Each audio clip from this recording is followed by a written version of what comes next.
Lift those hands to Jesus. Come on.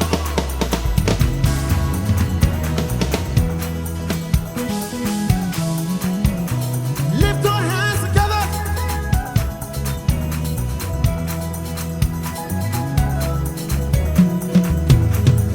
In this dry and empty land, we need more than just your hand.